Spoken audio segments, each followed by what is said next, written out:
Elena Marsh froze the moment Cade's chair scraped back from the council table, his eyes flashing a color no human eye should ever hold. Gold. Pure, burning gold, spreading across his irises like spilled paint, and his hands gripped the table edge so hard the wood groaned under his fingers. Everyone in the room went silent.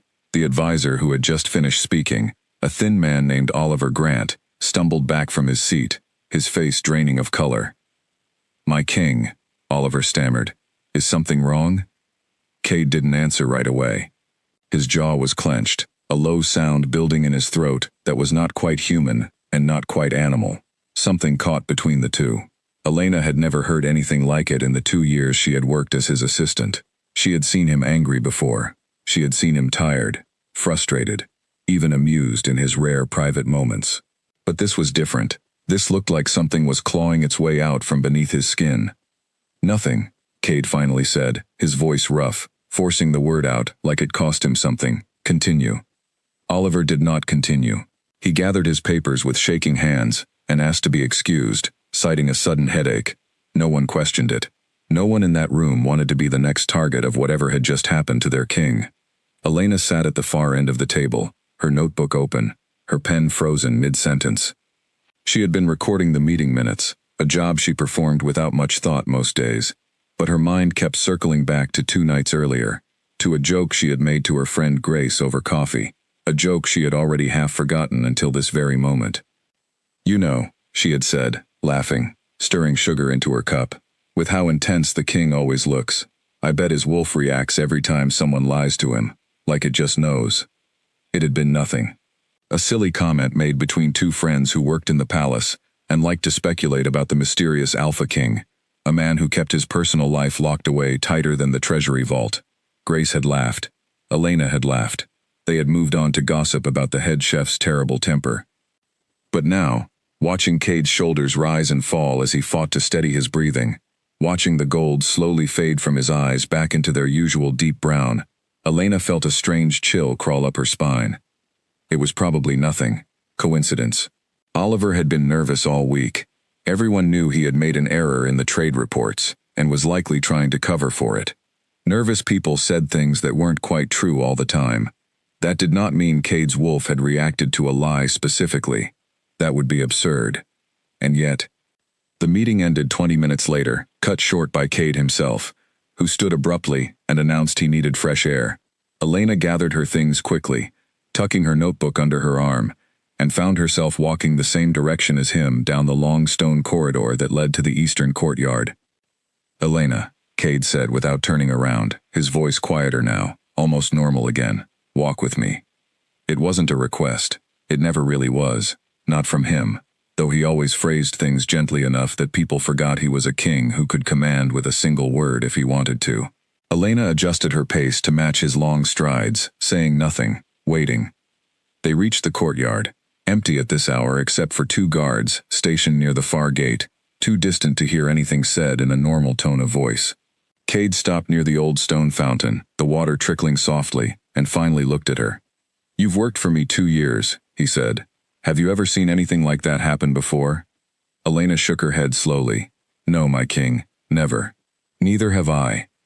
He rubbed a hand over his face, and for the first time since she had known him, he looked genuinely shaken, not the composed ruler who handled border disputes and food shortages with the same steady calm. It felt like something took over, like my own body wasn't mine for those few seconds. "Do you think it's connected to Oliver, to what he said?" Cade's eyes narrowed, sharp and considering. "What do you mean?" Elena hesitated. Saying it out loud felt foolish, like admitting to believing in old wives' tales.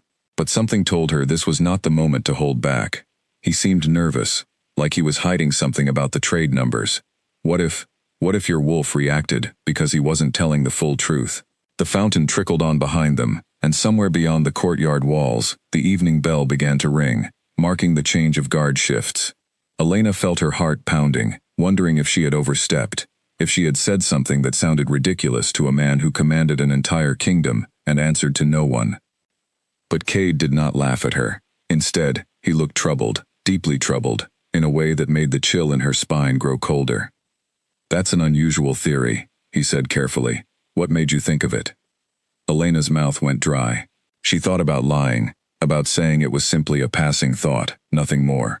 But the way he was looking at her, the intensity in his gaze, made her feel like he would know if she wasn't being honest.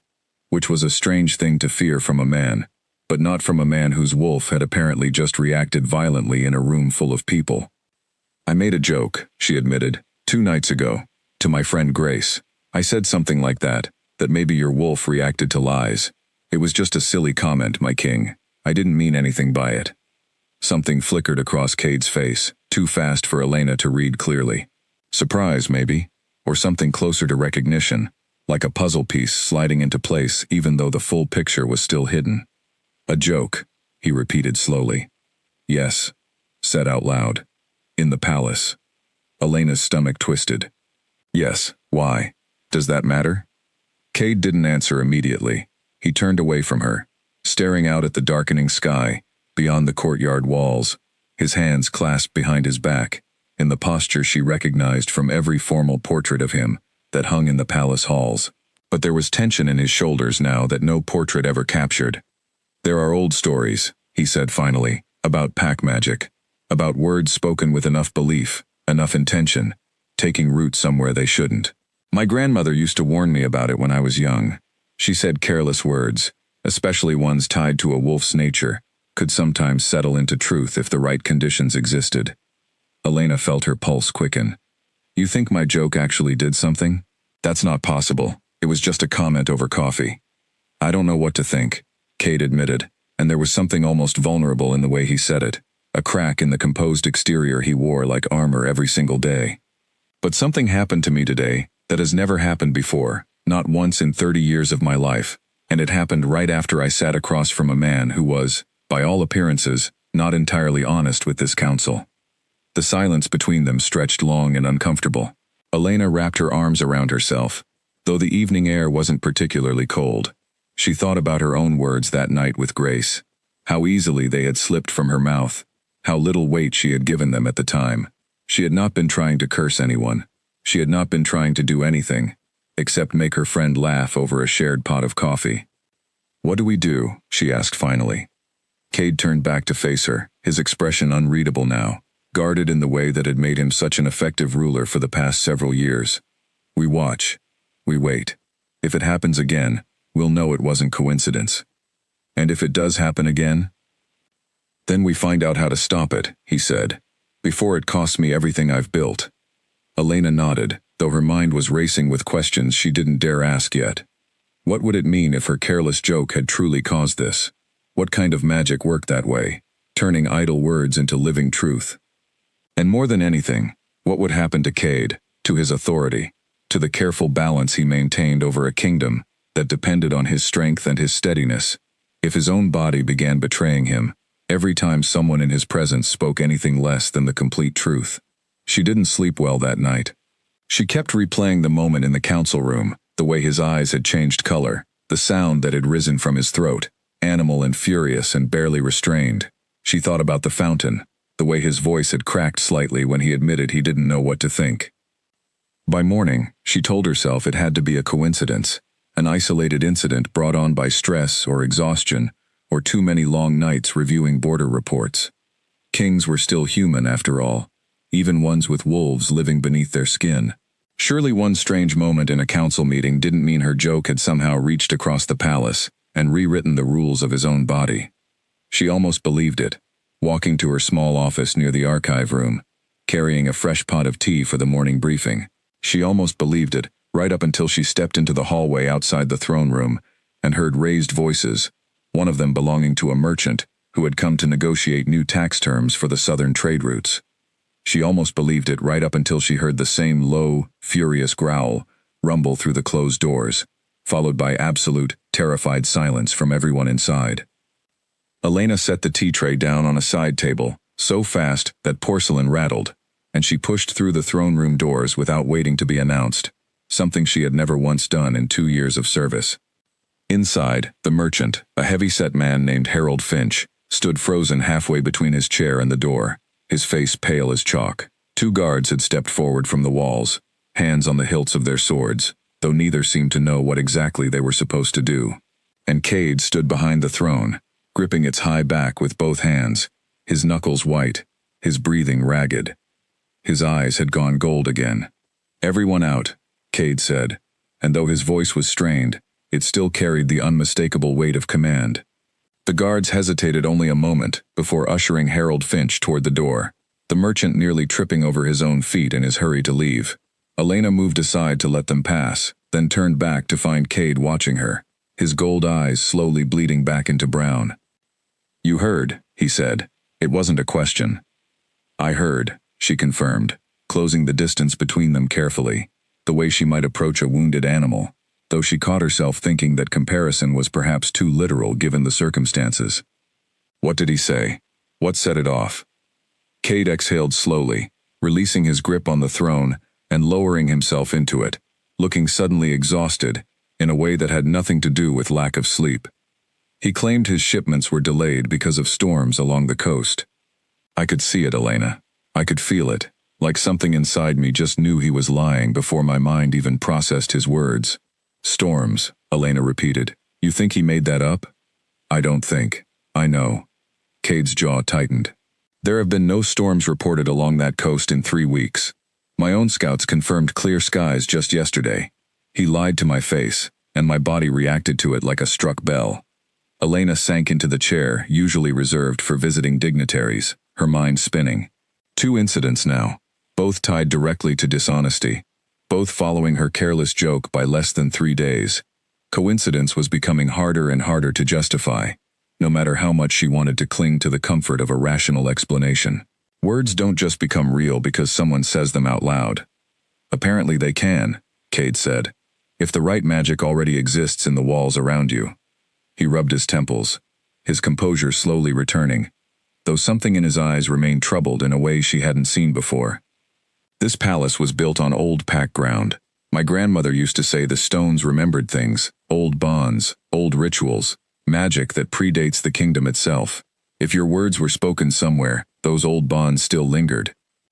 Then they could have taken root," Elena finished, feeling sick. Cade nodded slowly. "It's the only explanation that makes any sense." They sat in silence for a moment, the throne room feeling suddenly enormous around them. Too quiet, too still. Elena thought about all the meetings Cade would need to attend in the coming weeks, all the negotiations, all the moments where diplomacy required smoothing over inconvenient truths, where advisors and merchants and foreign dignitaries all told small lies simply to keep the peace, to avoid embarrassment, to protect their own interests. If Cade's wolf reacted to every single one of those moments the way it had reacted to Oliver Grant and Harold Finch, his reign would become impossible to manage within days. "We need to find whoever, or whatever, is responsible for this," Elena said. "There has to be a way to trace where the magic came from, or how it attached itself to you specifically." "There's someone who might know," Cade said slowly, as though the thought pained him even as he spoke it. "Court mage Aldrich Voss. He's spent decades studying the old pack rituals, the kind my grandmother used to speak of. If anyone in this palace understands how careless words could bind themselves to a living wolf, it would be him." Elena had met Aldrich only a handful of times, a tall, thin man with sharp eyes and an unsettling habit of watching people a beat too long before responding to anything they said. She had never particularly liked him, though she couldn't articulate exactly why, only that something about his presence made her uneasy in a way she couldn't put into words. "Do you trust him?" she asked. Cade considered the question longer than she expected. "I trust his knowledge. Whether I trust his intentions is a different matter entirely." He stood, smoothing the front of his coat, some of his usual composure returning to his posture, even as tension remained tight around his eyes. "But we don't have many other options. Come with me."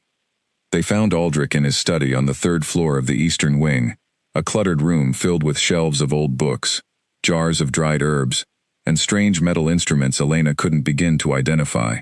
He looked up when they entered, his expression shifting quickly from mild irritation at the interruption to something far more guarded once he saw the look on Cade's face. "My king," he said, setting down the book he had been reading. "This is unexpected." "I need to ask you something about old pack binding magic," Cade said, closing the study door behind them. "Specifically, about words spoken carelessly, and whether they can attach themselves to a wolf's instincts." Something flickered across Aldrich's face. There and gone so quickly, Elena almost missed it. If she hadn't been watching closely, hadn't already grown suspicious of every small reaction in the wake of the past 2 days, she might not have noticed it at all. "That's an unusual question," Aldrich said carefully. "May I ask what's prompted it?" Cade explained, briefly, what had happened in the council meeting, and again with the merchant, watching Aldrich's face the entire time for any sign of reaction. Elena watched too, though she had no gold-eyed wolf instincts of her own to rely on, only her own growing intuition that something about this conversation felt wrong in a way she couldn't yet name. "Fascinating," Aldrich said once Cade finished, though his tone lacked the surprise Elena would have expected from someone hearing such an extraordinary story for the first time. "The old pack ground does hold residual energy, it's true. Careless words spoken with strong belief could theoretically root themselves into that energy, particularly words concerning a wolf's fundamental nature. Truth detection would certainly qualify as such a concept."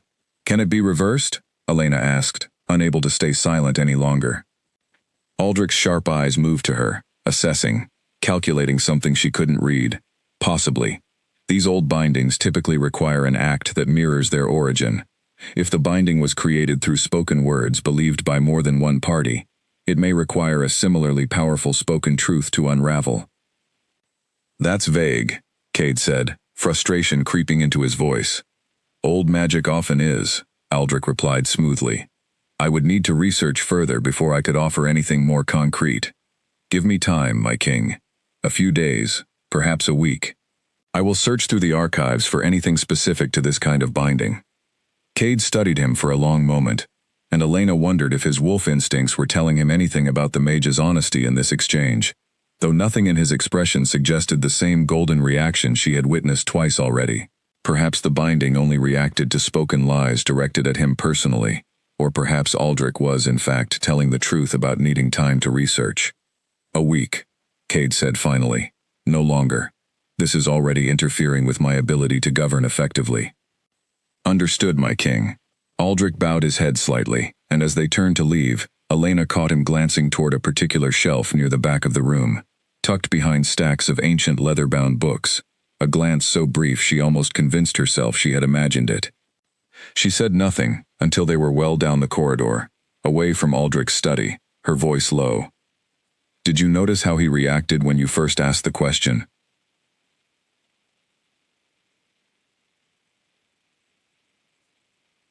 Cade glanced at her, brow furrowed.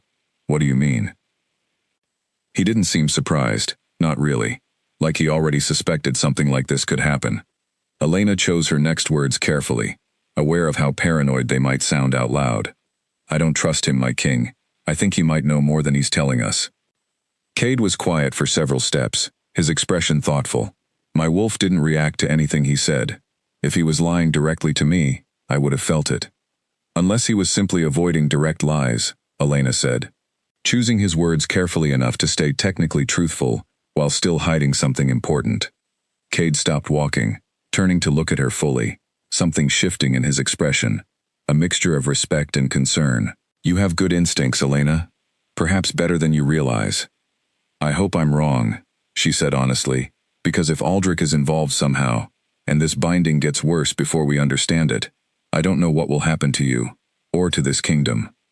They walked the rest of the way back to the throne room in silence, both lost in their own thoughts, both aware that whatever had happened to Cade was far from finished unraveling, and that the answers they needed might be hidden closer than either of them had first imagined, tucked away on a shelf behind ancient books in a room they had just left.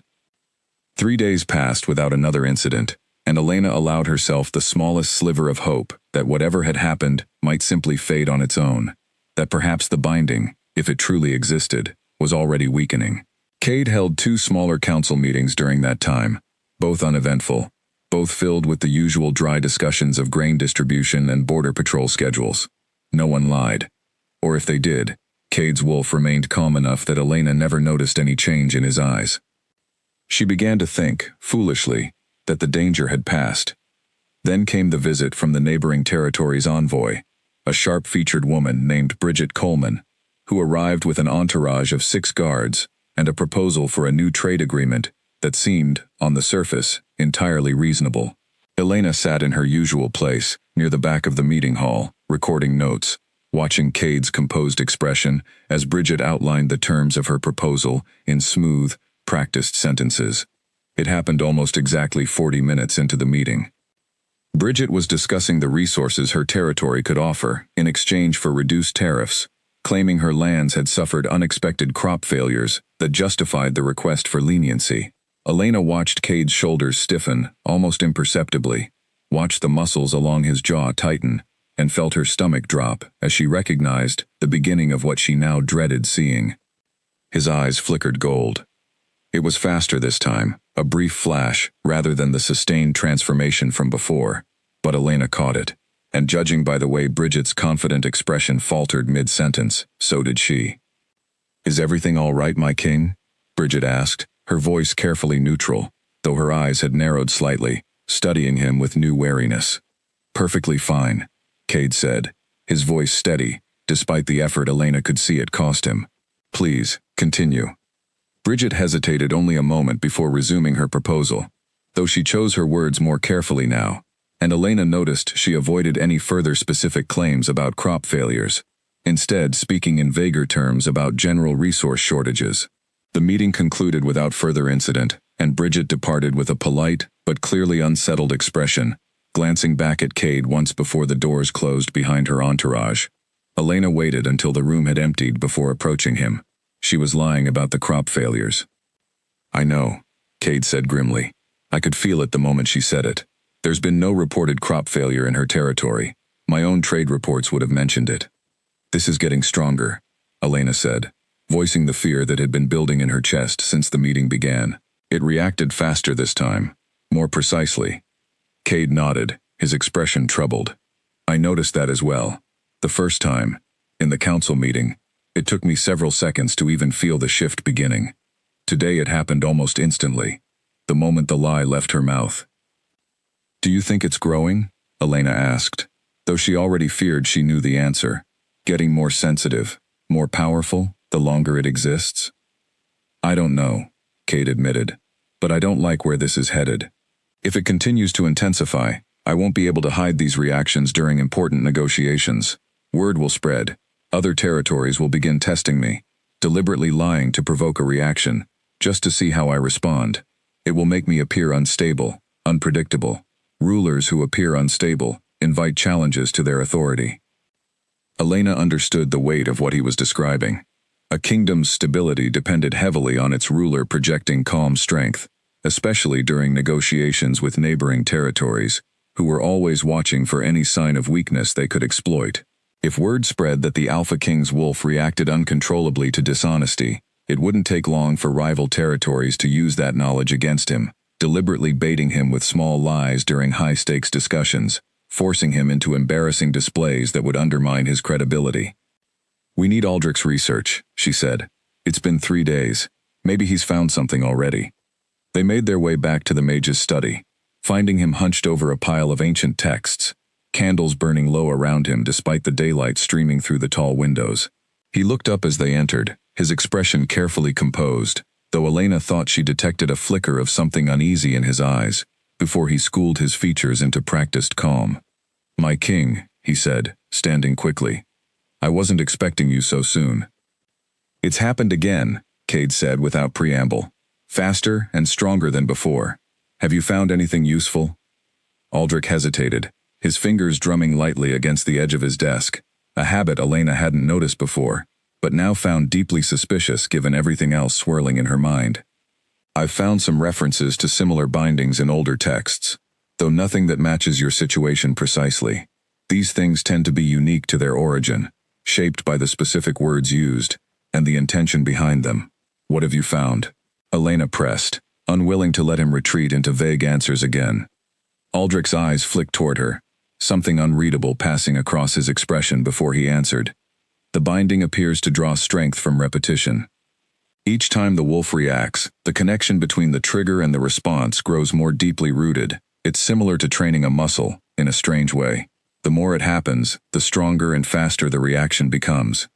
"That matches what we've observed," Cade said. "Is there any way to weaken it?" To stop it from growing stronger?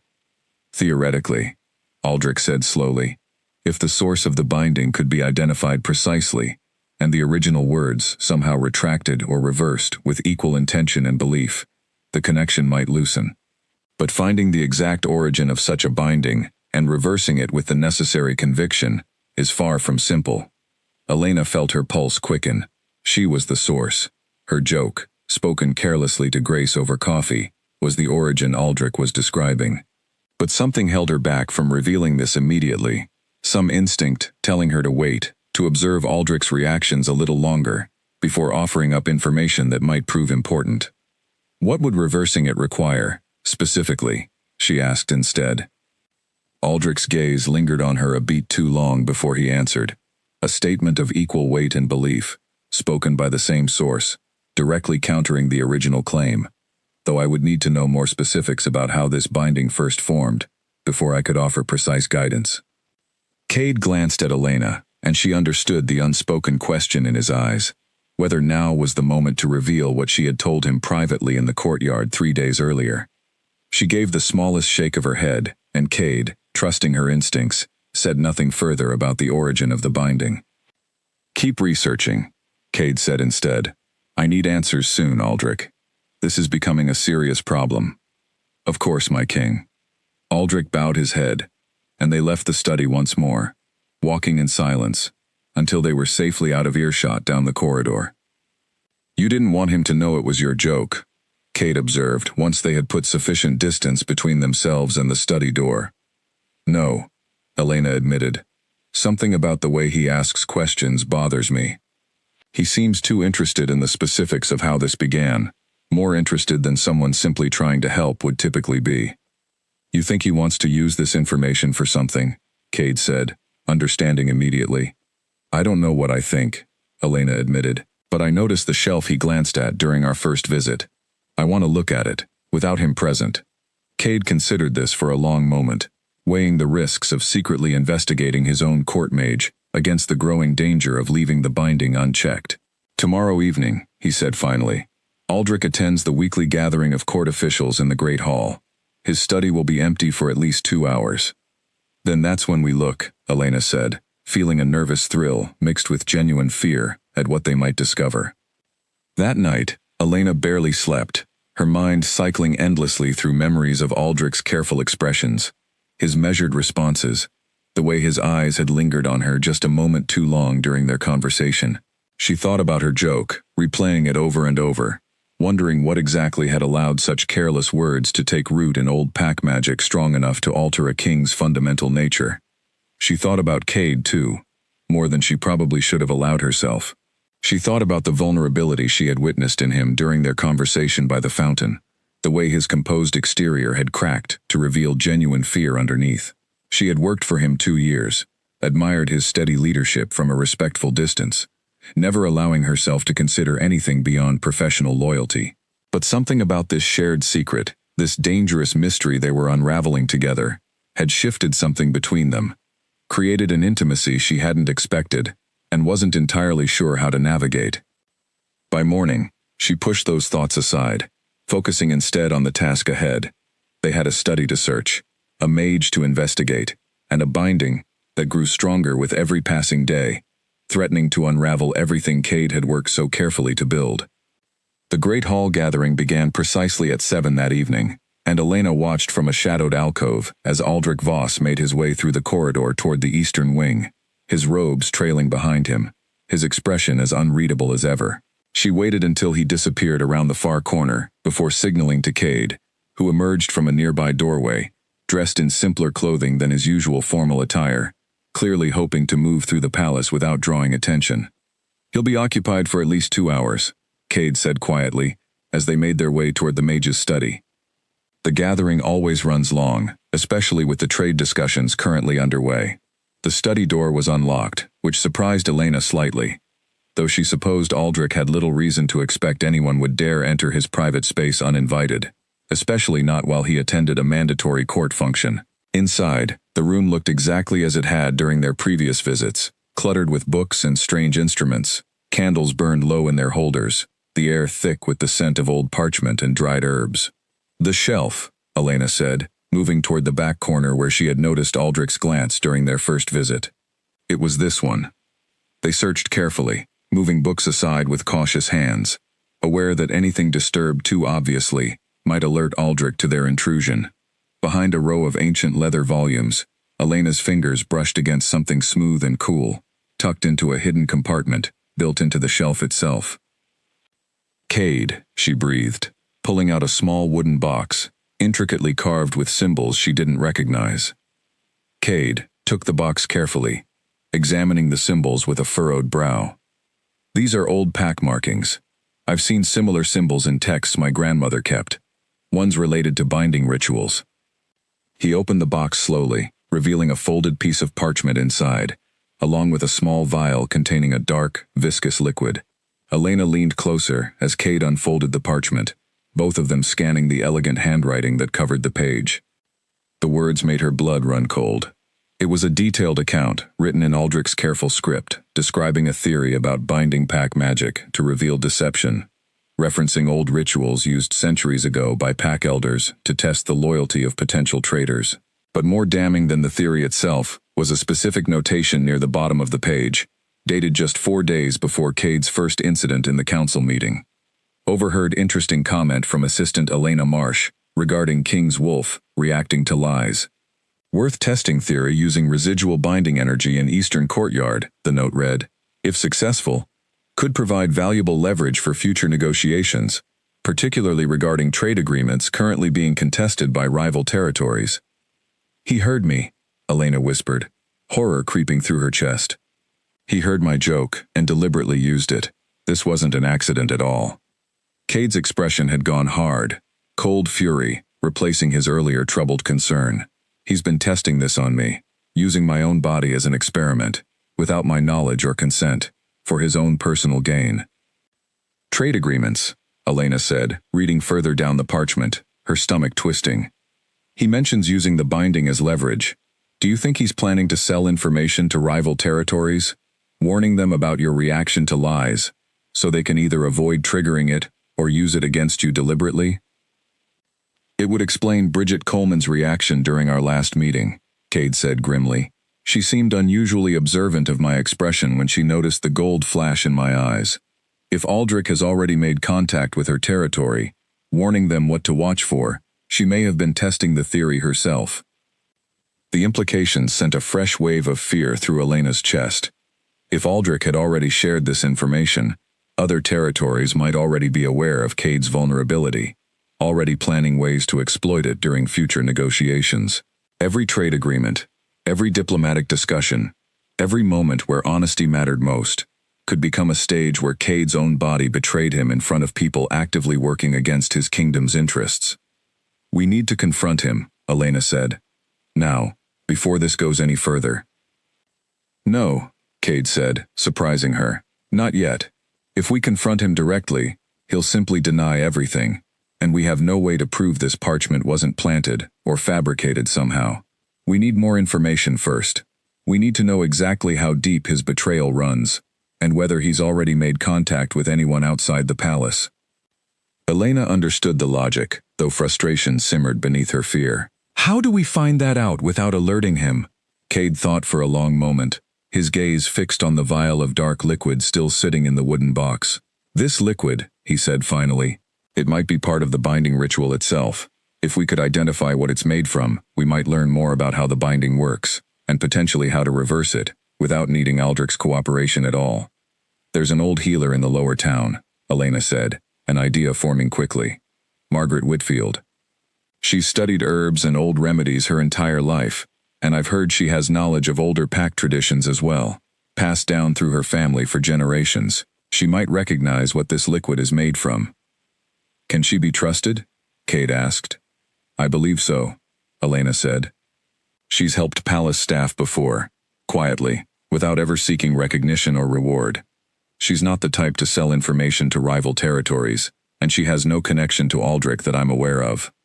Cade nodded slowly, carefully closing the wooden box and tucking it beneath his simple cloak. "Then we visit her tomorrow, discreetly. In the meantime, I need to consider carefully how to handle Aldrich during future council sessions. without revealing what we've discovered tonight. They left the study exactly as they had found it, taking care to replace every book precisely where it had been, leaving no sign of their intrusion behind. As they made their way back through the darkened corridors, Elena found herself glancing over her shoulder more than once, an uneasy feeling settling in her chest that they were being watched, though she saw no one in the shadows behind them. "Elena," Cade said quietly, as they approached the parting point in the corridor, where their paths would normally diverge for the night. "Thank you for trusting your instincts about him from the beginning. If you hadn't insisted on investigating further, we might never have discovered this." "I only wish I had said something sooner," Elena replied. "If Aldrich has already shared information with rival territories, the damage may already be done." "Perhaps," Cade said, "but better to discover this now than to remain ignorant while he continues manipulating the situation further." He hesitated, something shifting in his expression that Elena couldn't quite name. "I don't know what I would do without your help through all of this." The words settled somewhere warm in Elena's chest, unexpected and slightly overwhelming, given everything else weighing on her mind. She managed a small smile despite the exhaustion pulling at her. "We'll figure this out, my king. Together."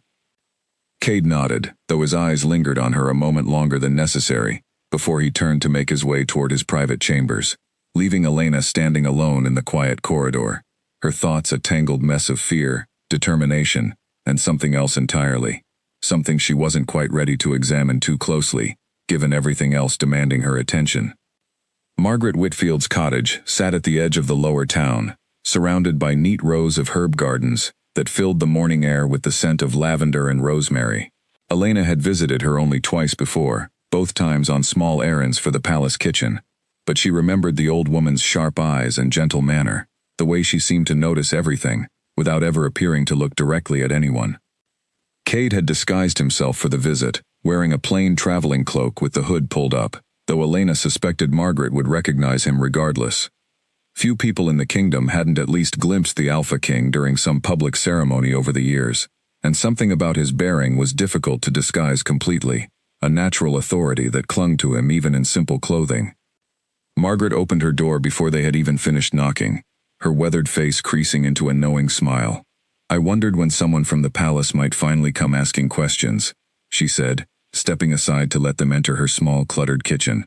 "Word travels, even down here in the lower town. People have noticed something strange happening with our king." "You've heard about the incidents?" Cade asked, lowering his hood once the door closed behind them. "Whispers only," Margaret said, gesturing for them to sit at her worn wooden table. "Nothing specific, just rumors of strange happenings during council meetings. I assumed it was simply gossip until now." Her sharp eyes studied Cade carefully. "But looking at you, my king, I sense there's truth behind those whispers." Elena withdrew the small vial from her satchel, setting it carefully on the table between them. "We found this hidden in someone's study, along with notes describing an old binding ritual. We were hoping you might recognize what it's made from." Margaret picked up the vial, uncorking it slowly, and inhaling the scent with practiced ease. Her expression shifted immediately, concern flickering across her weathered features. "This is old blood magic," she said quietly. "Wolfsbane root, mixed with blood, taken during a full moon, and something else I don't immediately recognize, something older and darker than typical binding components." "Blood magic," Cade repeated, his voice tight. "Whose blood?" Margaret sniffed the vial again, her brow furrowing in concentration. "I cannot be entirely certain without further testing, but blood magic of this nature typically requires blood from the person being bound, taken without their knowledge, mixed with intention strong enough to anchor a specific outcome."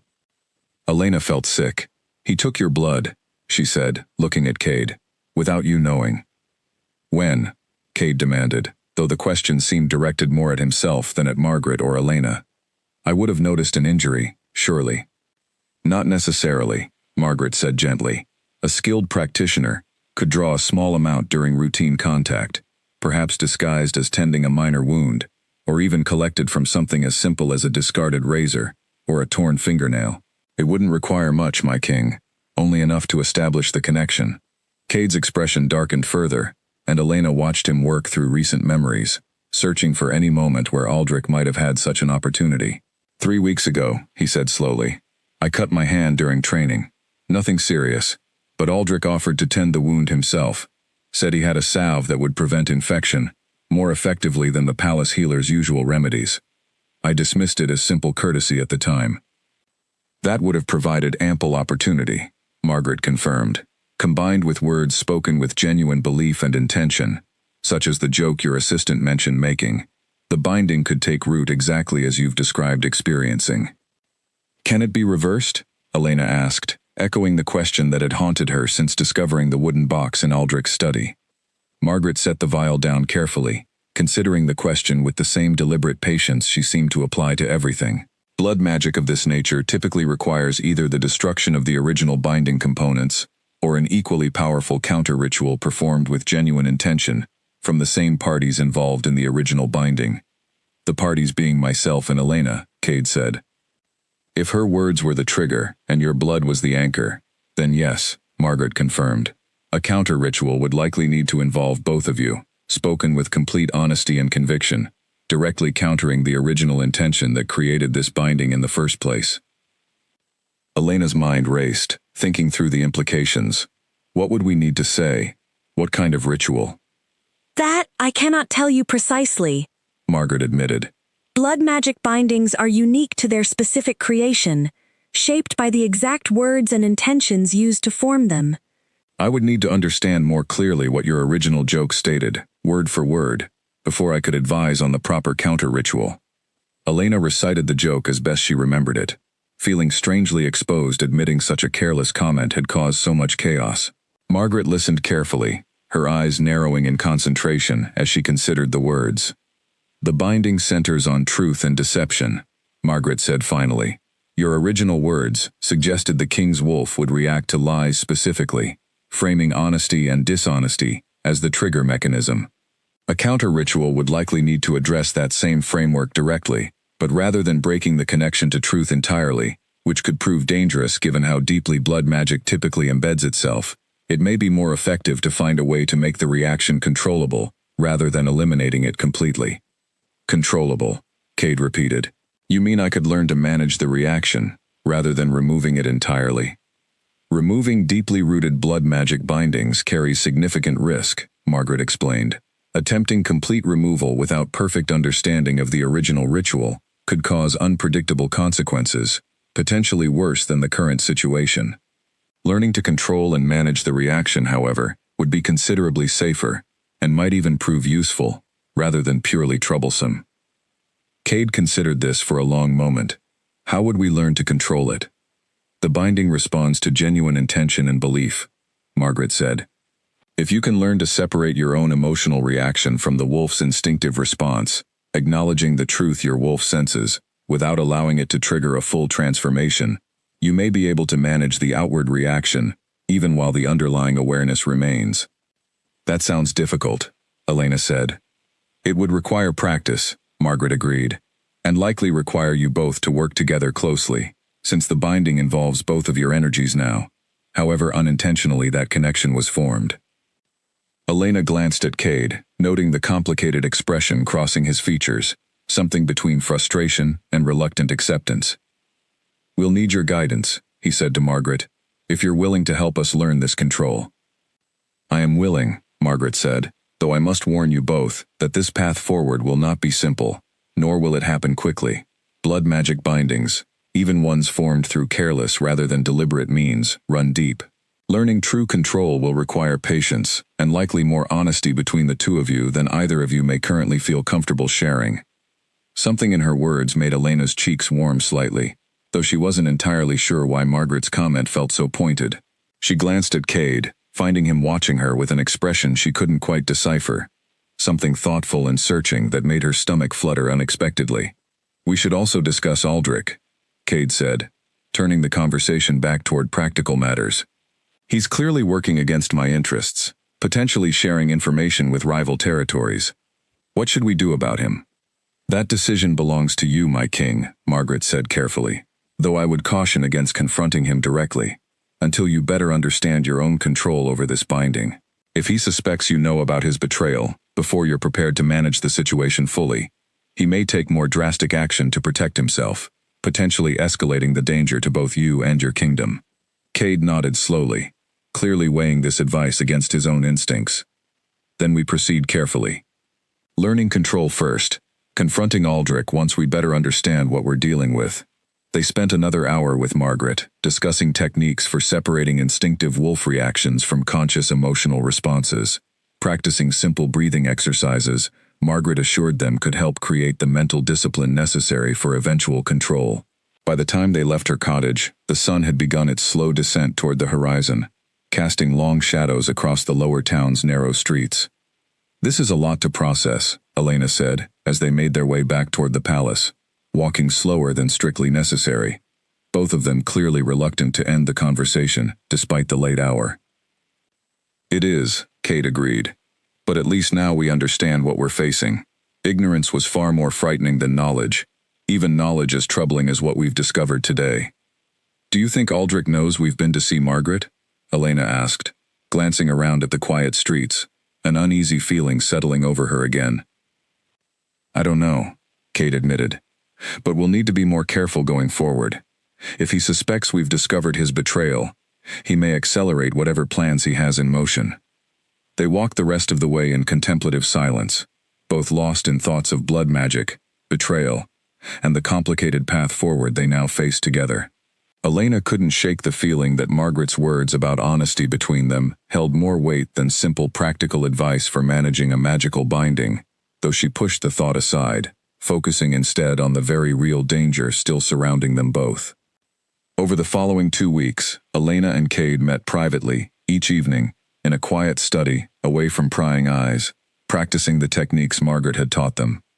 Cade worked on separating his instinctive reactions from conscious control, learning to acknowledge the truth his wolf sensed, without allowing it to trigger a full physical transformation. Progress came slowly at first, marked by small failures and frustrated sighs, but gradually, something began to shift. "I felt it again today," Cade told her one evening, sitting across from her at the small table, where they had spent countless hours practicing breathing exercises and mental discipline techniques. During the meeting with the grain merchants, one of them exaggerated his losses from the recent flooding, and I felt the familiar pull, the beginning of the shift. But I managed to hold it back. Elena.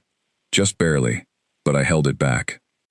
"That's wonderful progress," Elena said, genuine relief washing through her. "How did it feel?" "Strange," Cade admitted. "Like holding back a wave with my bare hands. Exhausting, but manageable.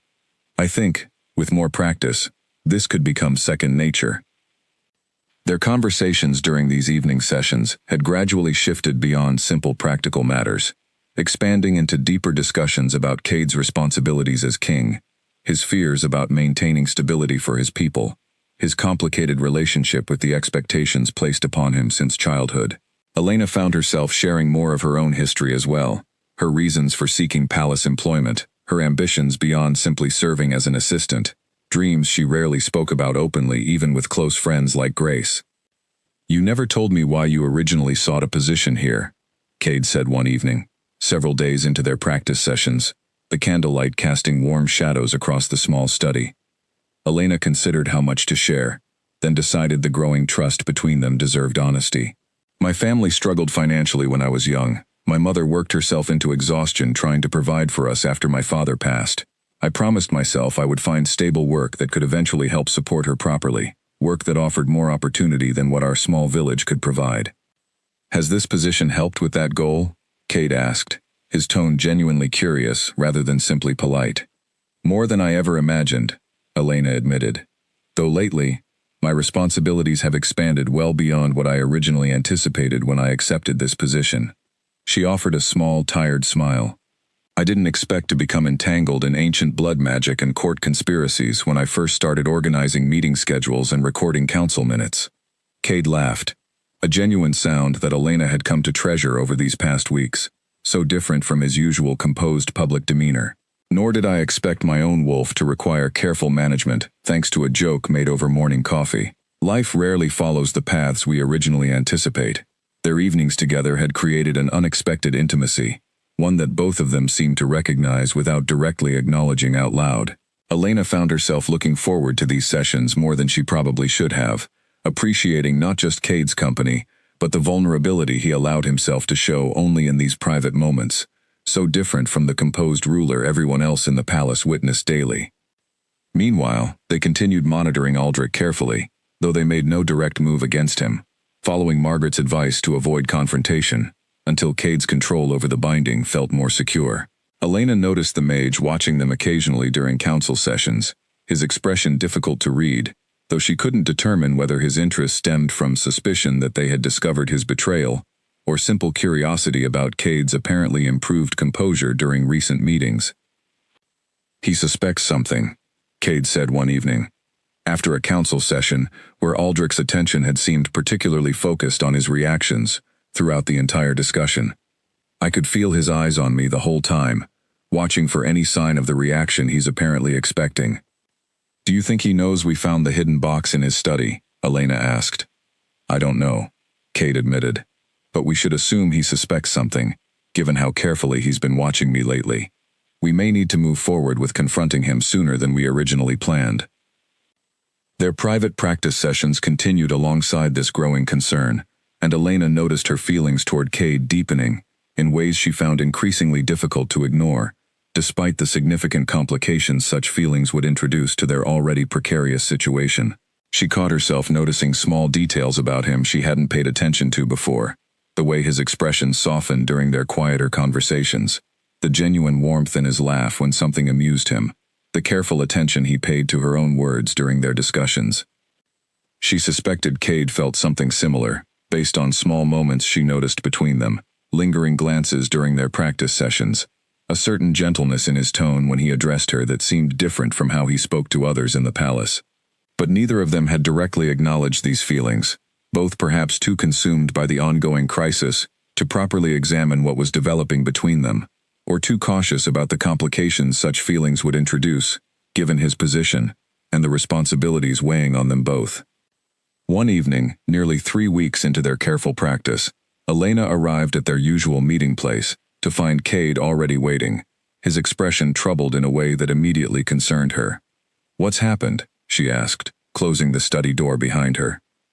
"I received word this afternoon," Cade said, his voice tight with barely controlled anger. "Bridget Coleman's territory has requested an emergency meeting regarding the trade agreement we discussed several weeks ago. Her message specifically mentioned wanting to discuss my, and I'm quoting her exact words here, unique perspective on honesty during negotiations." Elena's stomach dropped. "She knows," Aldrich told her. "It certainly appears that way," Cade confirmed grimly. "The message is carefully worded to avoid explicit accusation, but the implication is unmistakable. She's aware of the binding somehow, and she's planning to use that knowledge during our upcoming negotiations." "What are you going to do?" Cade rubbed a hand across his tired face, exhaustion evident despite his attempts to maintain composure. "I don't know yet. If I refuse the meeting, it will appear suspicious, potentially confirming whatever suspicions she already holds. But if I attend, and she deliberately provokes reactions to test the binding, I risk exposing this vulnerability publicly, potentially to representatives from other territories as well, if word continues spreading." "We have 3 weeks of practice behind us now," Elena said, trying to offer reassurance despite her own growing worry. "You've shown real progress in controlling the reaction. Perhaps you're more prepared for this confrontation than you realize." "Perhaps," Cade said, though uncertainty colored his tone. "But 3 weeks of controlled practice sessions in a quiet study feels quite different from facing deliberate provocation during high-stakes negotiations, especially if she brings other representatives specifically to witness whatever reaction she's hoping to provoke." They spent the remainder of that evening practicing more intensively than usual, Elena presenting increasingly difficult scenarios designed to test Cade's control, deliberately constructing small lies and half-truths, similar to what he might encounter during the upcoming negotiation. Progress remained encouraging, though both of them understood the significant difference between controlled practice and the genuine pressure of an actual confrontation with someone actively trying to expose his vulnerability. "Elena," Cade said, as their session finally concluded, exhaustion evident in both their expressions after hours of intensive practice. "Whatever happens during this meeting with Bridget, I want you to know how much your help these past weeks has meant to me. I don't think I could have made this progress without your support. We're in this together," Elena said, meaning every word completely. "Whatever happens with Bridget Coleman, we'll face it together, just as we've faced everything else since this began. Cade studied her for a long moment, something warm and complicated passing across his expression, before he nodded, offering a tired but genuine smile. Together, he agreed. Get some rest tonight. Tomorrow's meeting will require every bit of the composure we've been working to develop. Elena left the study that evening with her heart pounding, partly from lingering worry about the upcoming confrontation with Bridget Coleman, and partly from something else entirely, something she still refused to fully acknowledge despite how obviously it had grown over these past weeks of shared secrets and quiet evening conversations. The meeting with Bridget Coleman took place 3 days later, in the same formal hall where the original incident had occurred weeks earlier. Elena sat in her usual position, notebook open, though her attention remained fixed almost entirely on Cade, watching for any sign of strain as Bridget entered with a larger entourage than usual, including 2 representatives Elena didn't recognize, both wearing insignias from territories she knew held complicated relationships with Cade's kingdom. "My king," Bridget said, offering a shallow bow that seemed almost mocking in its brevity. "Thank you for accommodating this meeting on short notice. I've brought some colleagues who share interest in the trade discussions we began several weeks ago." Cade's expression remained perfectly composed, betraying nothing of the tension Elena knew he must be feeling. "Of course. Please, be seated." The discussion began innocuously enough, covering familiar ground regarding tariff adjustments and resource-sharing agreements. Elena watched Cade closely, noting the careful control in his posture, the steady rhythm of his breathing that she recognized from their practice sessions. 20 minutes into the meeting, Bridget shifted the conversation with practiced smoothness. "I must admit," she said, her tone deceptively casual, "there have been interesting rumors circulating about your court recently, my king. Something about unusual reactions during previous negotiations." "Rumors rarely hold much substance," Cade replied evenly. "I wouldn't put significant weight behind palace gossip."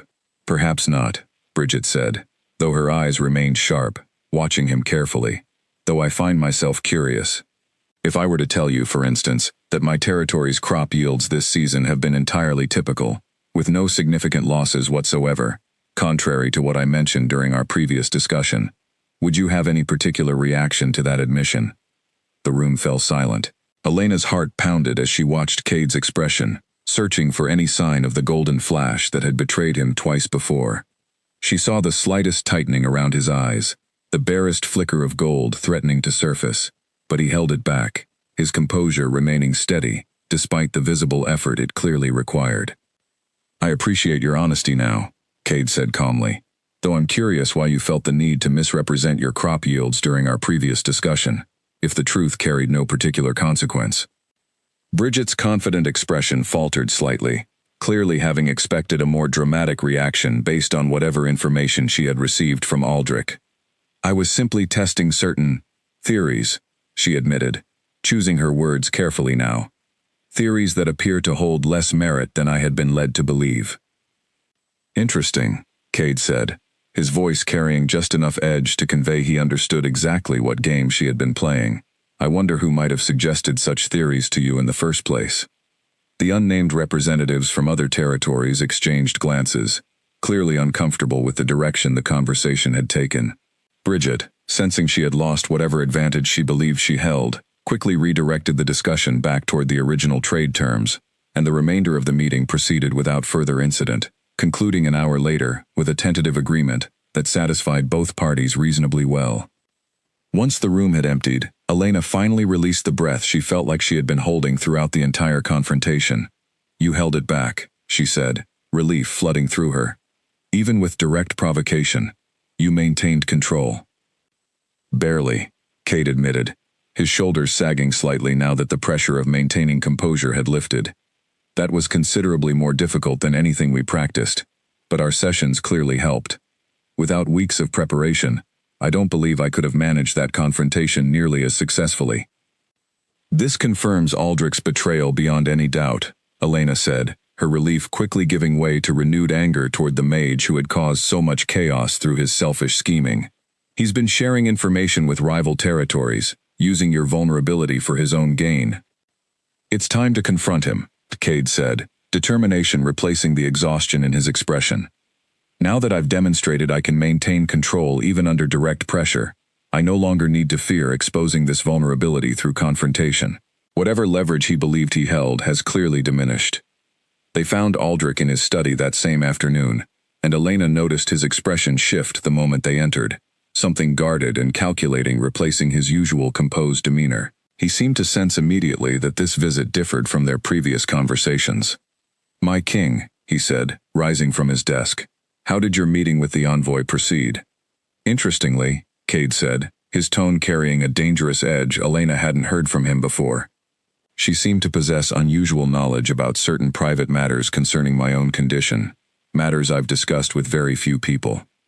Aldrich's composure flickered, just barely, but enough for Elena to notice given how closely she was watching him. "I'm not certain what you're implying, my king." "I think you understand exactly what I'm implying," Cade said, withdrawing the small wooden box from beneath his cloak and setting it deliberately on the desk between them. "We found this several weeks ago, hidden in your study. Your notes were quite detailed, Aldrich. Detailed enough to leave no doubt about your intentions." The color drained from Aldrich's face as he stared at the box, clearly recognizing it immediately. For a long moment, he said nothing, his mind seemingly racing through possible explanations or defenses, none of which materialized into actual words. "I can explain," he finally said, though his voice lacked conviction.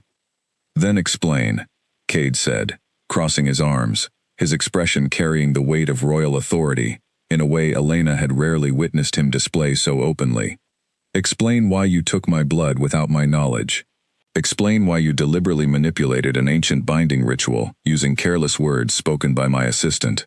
And explain why you've apparently been sharing information about my resulting vulnerability with rival territories, actively working against my kingdom's interests." Aldrich's composure crumbled entirely under the direct accusation, his shoulders sagging as he sank back into his chair, seemingly recognizing the futility of continued denial. "I never intended for it to cause you genuine harm," he said, his voice quiet now, almost pleading.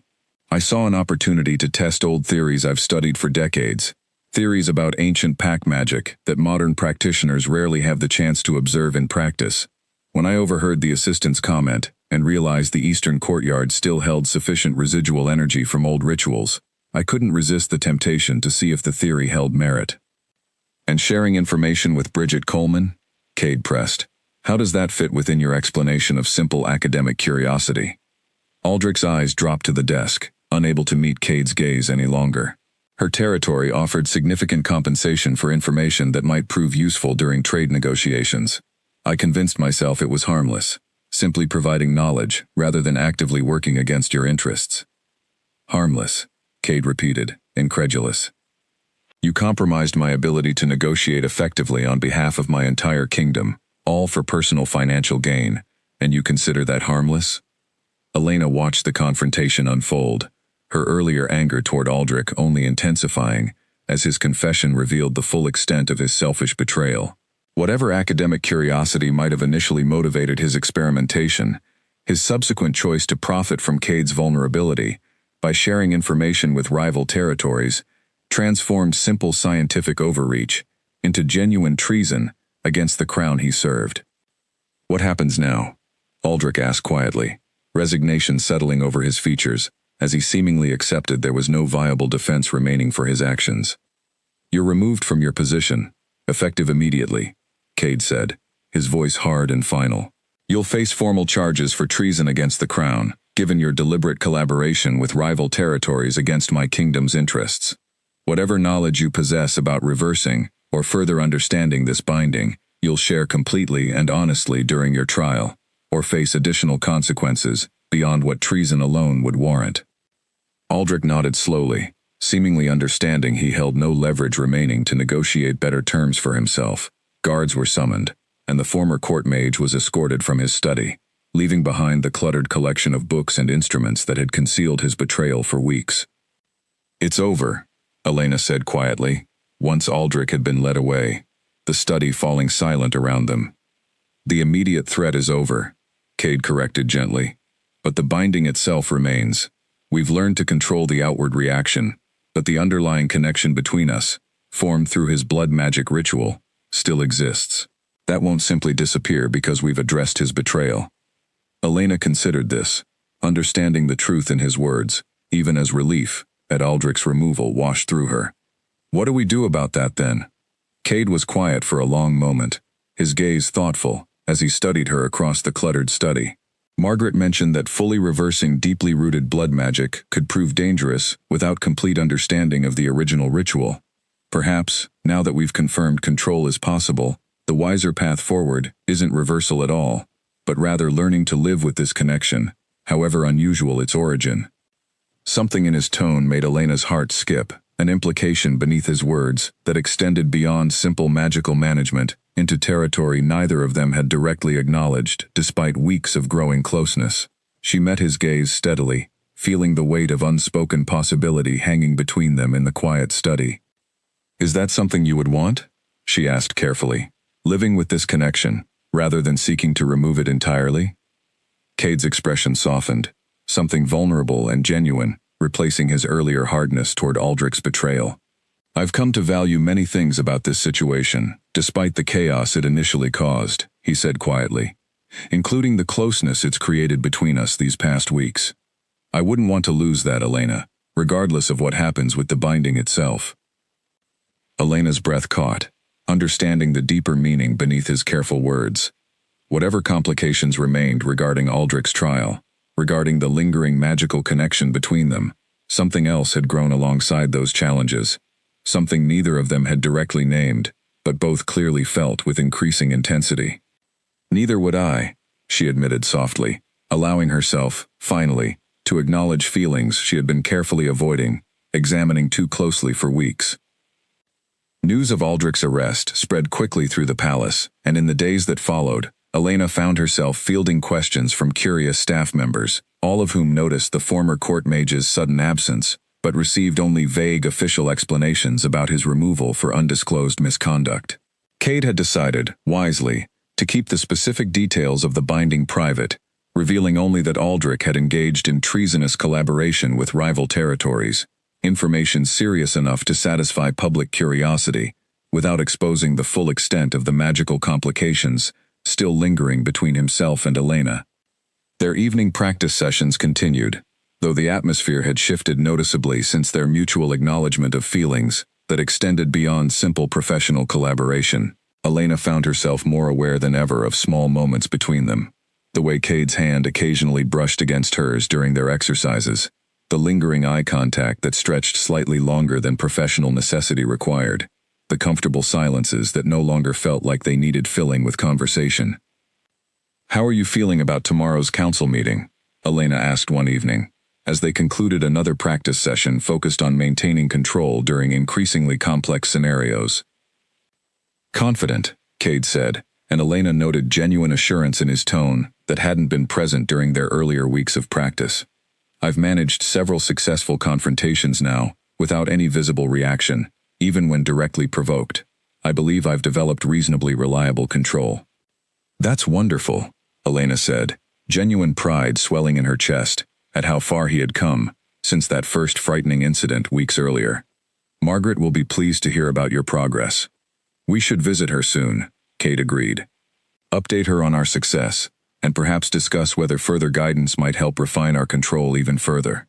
Their conversation drifted into more personal territory as the evening progressed, discussing plans for the upcoming Harvest Festival, a traditional celebration that required significant palace preparation each year. Elena found herself imagining, for the first time, what her role might look like during such festivities, if her relationship with Cade continued deepening beyond their current careful, unspoken understanding.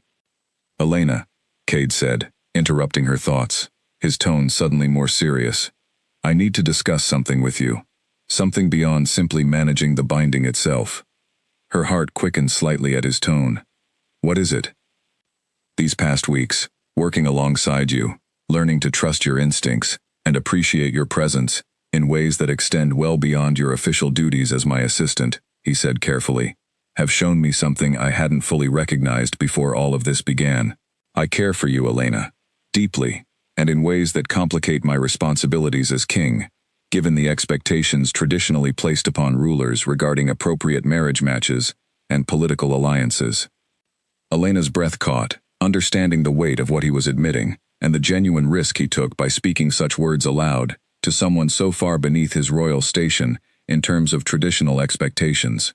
"I care for you as well," she said honestly, meeting his gaze steadily despite the vulnerability of the moment. "More than I probably should, given the complications our different positions create." "Complications rarely stopped anything worthwhile from developing," Cade said, a small, hopeful smile touching his lips. "Though I understand if you feel hesitant, given everything at stake for both of us." Before Elena could respond, a sharp knock interrupted their private moment, and one of the palace guards entered hurriedly, his expression tense with urgency.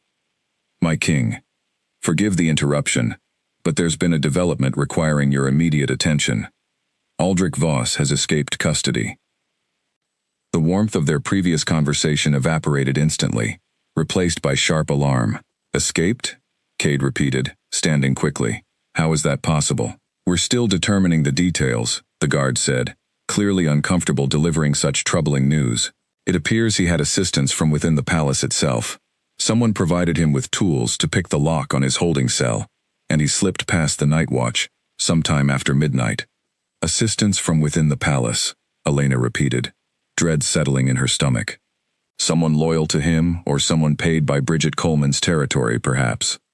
"We don't yet know," the guard admitted. "But given the sensitive nature of what he knows, my king, this represents significant danger, particularly if he seeks to share further information with hostile territories, now that he has nothing left to lose."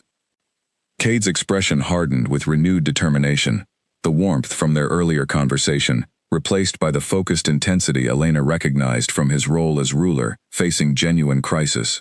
"Increase security throughout the palace immediately.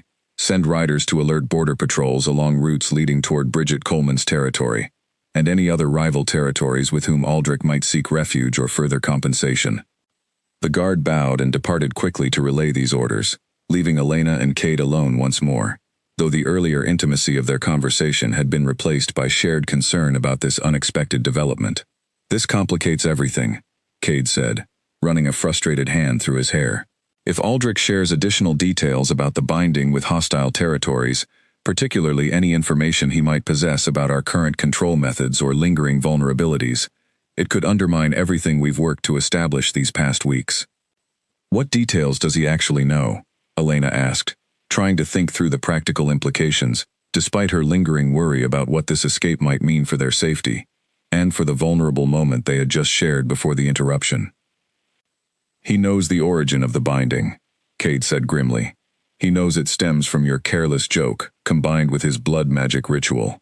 He likely suspects we've been working to develop control, given how successfully I managed our recent confrontation with Bridget Coleman. If he shares theories about how we've developed that control, hostile territories might devise new strategies to circumvent it, perhaps testing more sophisticated forms of deception designed to slip past whatever mental discipline we've developed." The implications sent fresh worry through Elena's chest. "We need to warn Margaret," she said. "If Aldrich knows about our visits to her, he might target her as well, either seeking revenge for her assistance or trying to extract additional information about our progress that he could sell to hostile territories." "You're right," Cade said, already moving toward the door. "We should visit her tonight, ensure her safety, and discuss whether we need to modify our approach given this new development." They made their way through the palace quickly, Cade issuing additional security instructions along the way, before slipping out through a side entrance to make their way toward the lower town under cover of darkness. The urgency of their journey created a stark contrast to the tender vulnerability of their earlier conversation, and Elena found herself wondering whether they would find any opportunity to return to that moment once this immediate crisis had been addressed. Margaret's cottage remained dark when they arrived, and Elena felt a fresh wave of alarm at the absence of any light within, despite the late hour making such darkness potentially unremarkable under normal circumstances. "Margaret?" Cade called softly, approaching the door carefully. "It's Cade and Elena. We need to speak with you urgently." Silence greeted his call, and Elena's heart pounded with mounting dread as Cade tried the door, finding it unlocked, swinging open easily under his hand. Inside, the small kitchen where they had first learned about the blood magic binding sat empty, undisturbed, though something about the stillness felt wrong, too quiet compared to the warm, lived-in atmosphere Elena remembered from their previous visits. Margaret, Elena called again, moving further into the cottage, checking the small adjoining room where the old healer typically slept. The bedroom, too, was empty. The bed neatly made, showing no signs of struggle or hasty departure. But on the small table beside the bed, Elena noticed a folded piece of parchment, placed deliberately where it would be easily discovered by anyone entering the room. "Cade," she said, her voice tight with apprehension as she picked up the parchment, unfolding it carefully. The handwriting was unfamiliar, hurried, clearly not Margaret's careful script. Elena read the words quickly, her stomach dropping with each line. "If you want to see the healer again, meet me at the old mill outside the eastern gate at midnight tomorrow. Come alone, King. Bring anyone else, and you'll never find her." There was no signature, but Elena didn't need one to understand exactly who had written these words, or exactly what dangerous game Aldrich Voss had decided to play, now that he had nothing left to lose. "You cannot go alone," Elena said immediately, the parchment trembling slightly in her hands as the full weight of the demand settled over her. "This could be a trap. He might intend to harm you, or capture you as leverage against your own kingdom." "I understand the risk," Cade said, his expression grim but resolute. "But if I bring guards, or if I don't appear at all, Margaret's life hangs in the balance. I won't gamble with her safety, not after everything she's done to help us." "Then let me come with you," Elena said. "The note says to come alone, but it doesn't specifically forbid me. I could stay hidden, nearby, ready to help if things go wrong." Cade considered this for a long moment, clearly torn between his instinct to protect her from danger and the practical value of having support nearby, if Aldrich's intentions proved as treacherous as they both suspected. "If you come," he said finally, "you stay hidden, completely out of sight, unless something goes catastrophically wrong. I won't risk your safety alongside Margaret's." "Agreed," Elena said, relief flooding through her that he hadn't insisted on facing this danger entirely alone. They spent the following day in tense preparation, discussing possible scenarios and contingencies, though much remained uncertain, given how little they actually knew about Aldrich's current state of mind or resources. Cade quietly briefed a small handful of trusted guards about the situation, positioning them at a discreet distance from the old mill, close enough to respond quickly if needed, but far enough away to avoid detection that might endanger Margaret further. As midnight approached, Elena found herself crouched behind a crumbling stone wall near the old mill, her heart pounding as she watched Cade approach the meeting point alone, exactly as the note had demanded. The mill stood abandoned, its wooden structure weathered by decades of exposure to the elements, moonlight casting long shadows across the overgrown grounds surrounding it.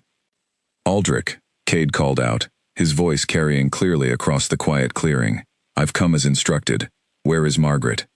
For a tense moment, nothing happened, only silence and the soft rustling of wind through nearby trees.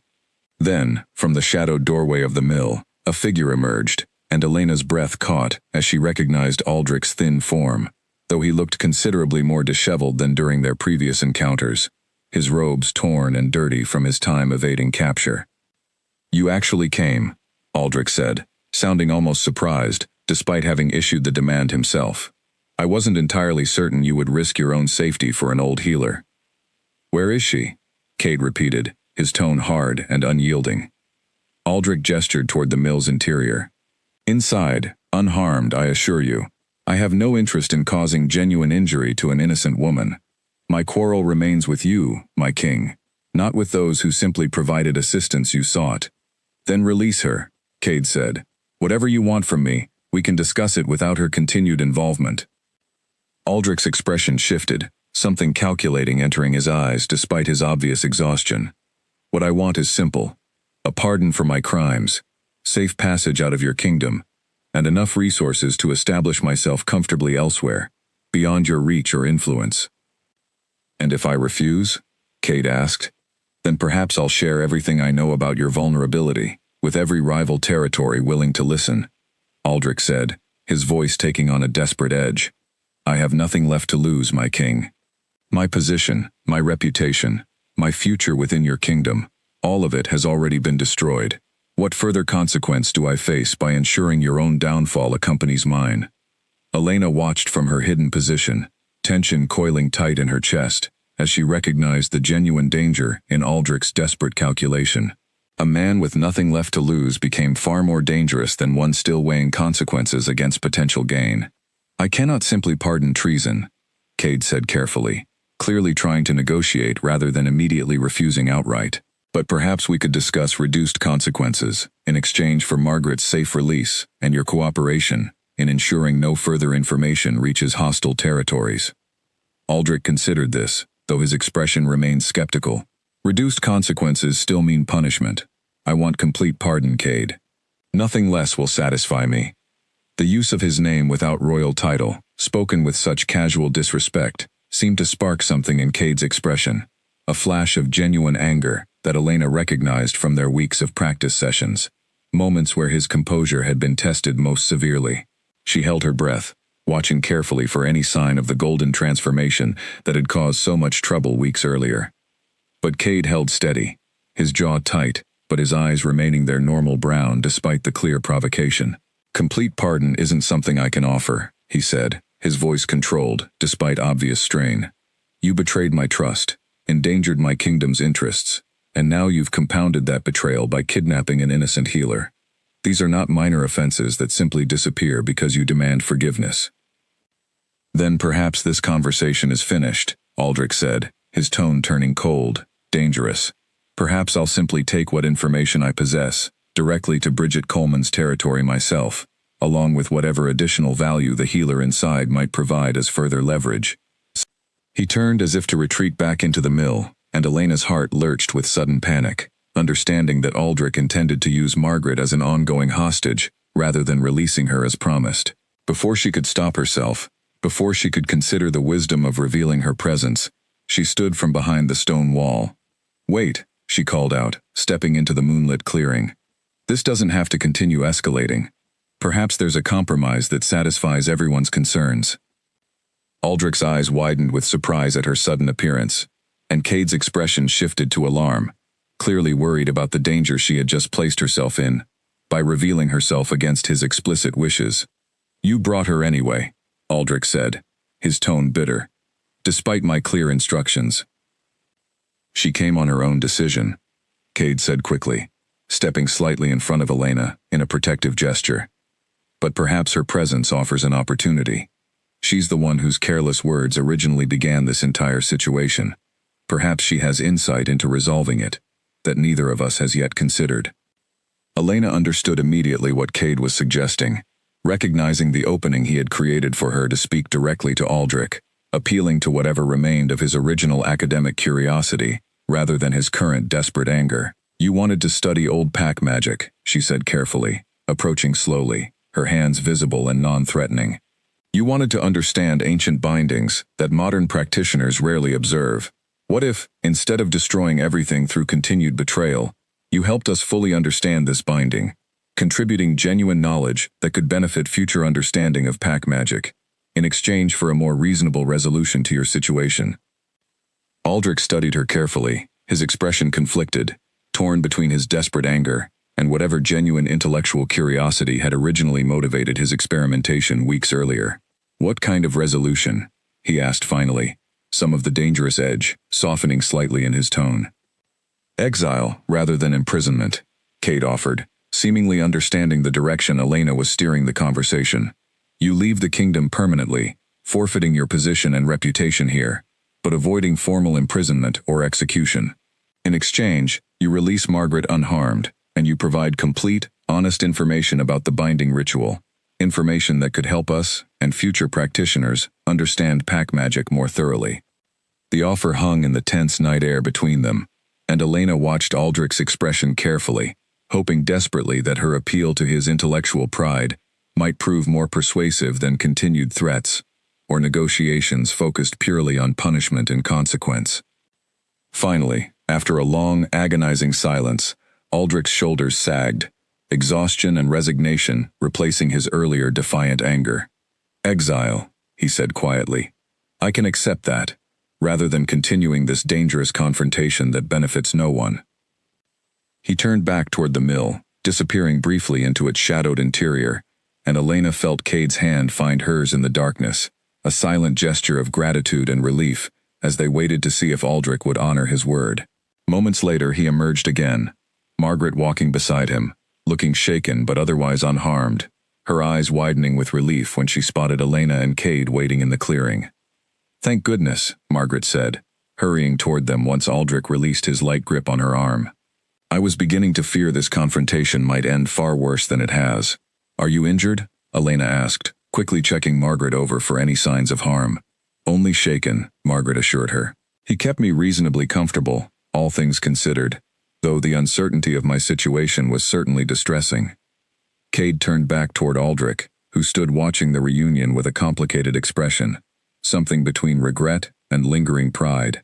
"You'll leave the kingdom by dawn," Cade said, "and you'll provide Margaret with complete information about the binding ritual before you go, ensuring she has everything necessary to help us achieve full understanding and control." Aldrich nodded slowly, seemingly accepting the terms without further argument. "I'll write everything down before I leave," he said. "Every detail I understand about the ritual, its formation, and its potential applications going forward."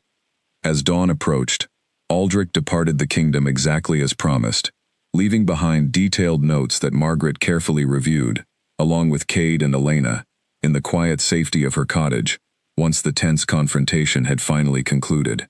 The crisis, at least the immediate danger of Aldrich's escape and Margaret's kidnapping, had been resolved, though Elena understood that deeper questions about the binding itself, and about her own growing feelings for Cade, still remained unresolved, waiting for quieter moments to be properly addressed.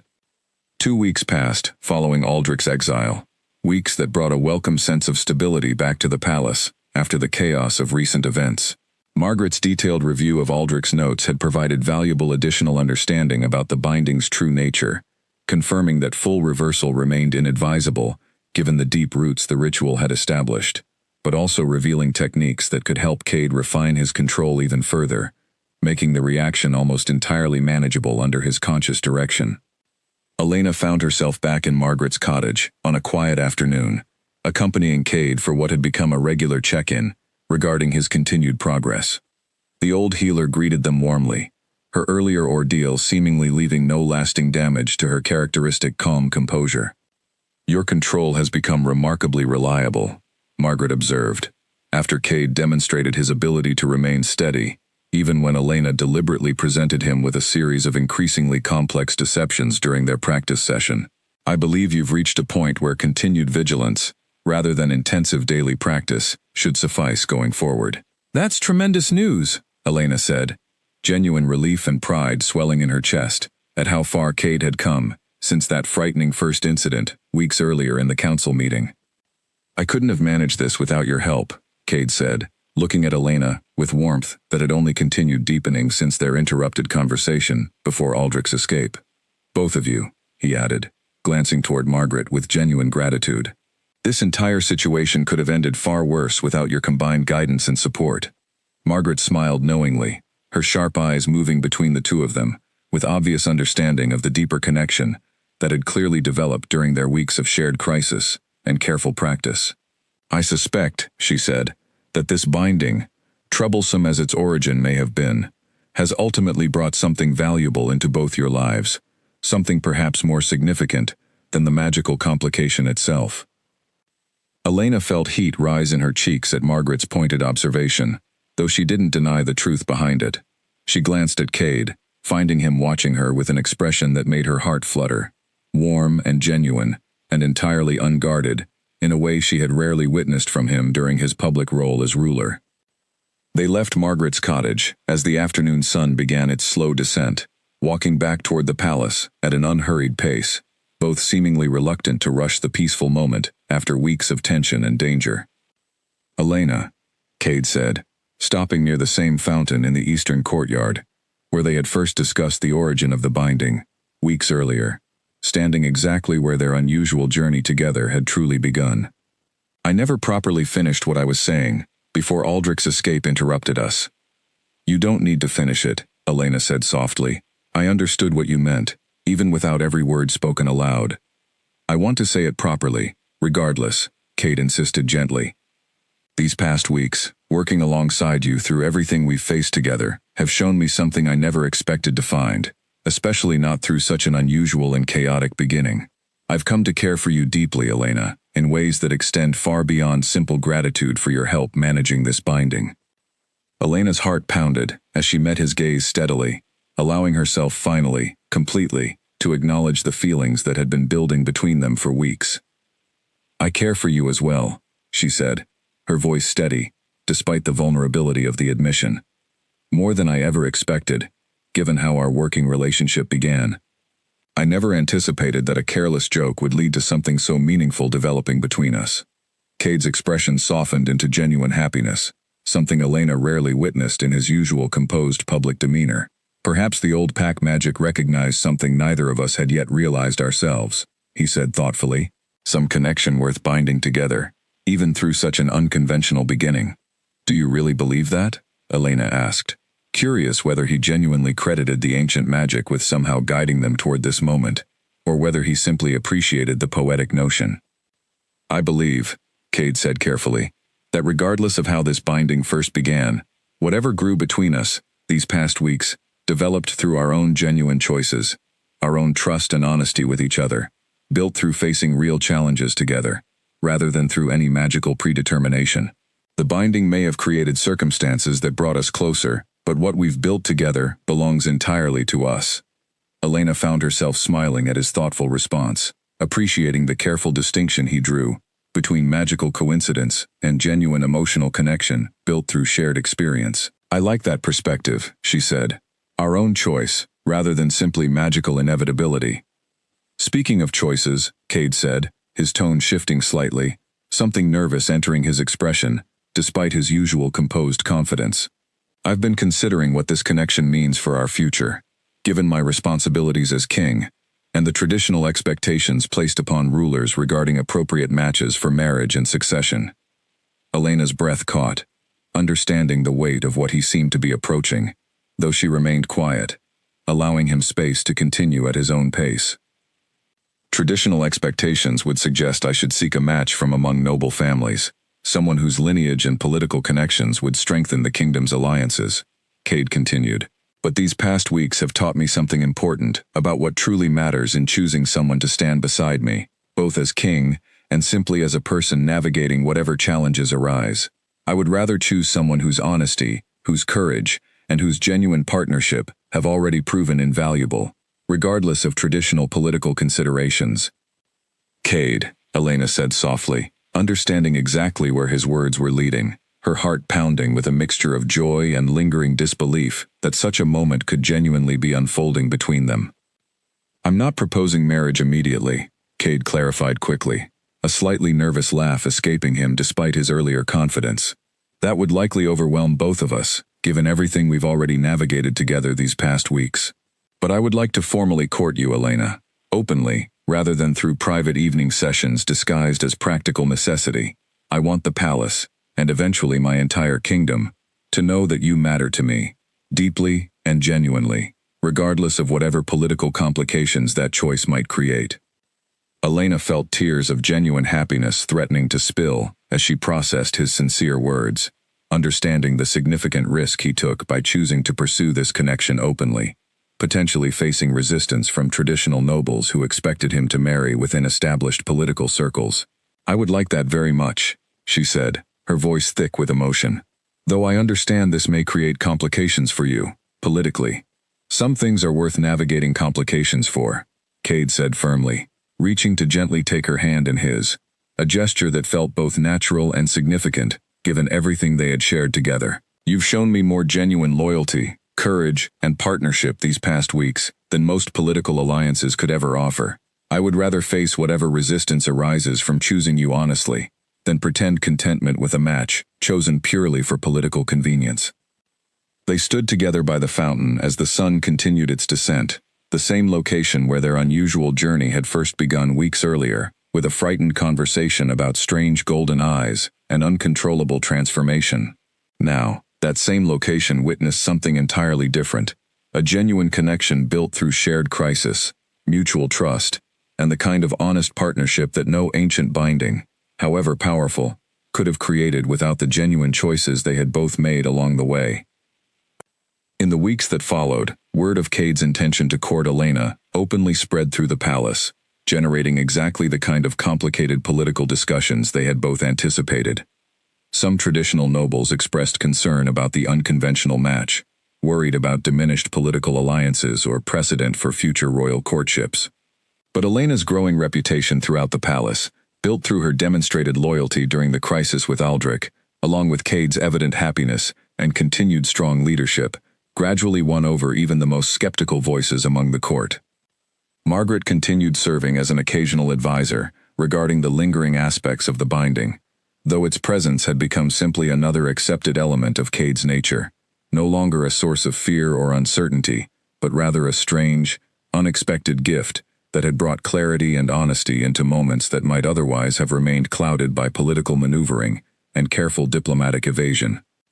Elena often thought back to that careless joke shared over morning coffee with Grace, still somewhat amazed at how such an offhand comment had ultimately led to everything that followed: the frightening incidents, the dangerous confrontation with Aldrich, and ultimately, the genuine love that had grown between herself and the Alpha King through their shared journey toward understanding and control. "Do you ever regret making that joke?" Cade asked her one quiet evening, months after Aldrich's exile, as they sat together in the same eastern courtyard where so much of their story had unfolded. Elena considered the question seriously, thinking back through everything they had endured together: the fear, the danger, the careful practice sessions, and ultimately, the deep connection that had grown from such unlikely beginnings. "No," she said finally, meaning it completely. "Without that joke, without everything that followed because of it, I never would have discovered what genuine partnership with you actually feels like. Some things, however frightening their beginning, ultimately lead exactly where they're meant to." Cade smiled, reaching to take her hand as the evening settled peacefully around them, the fountain's gentle trickle providing quiet accompaniment to a moment built through honesty, courage, and the kind of genuine love that no careless joke, no ancient magic, and no political complication could ever fully explain. Only the simple truth that sometimes the most unexpected beginnings lead to the most meaningful endings. Tomorrow they would visit Margaret Whitfield in the lower town, seeking answers about the strange liquid hidden in Aldrich's study.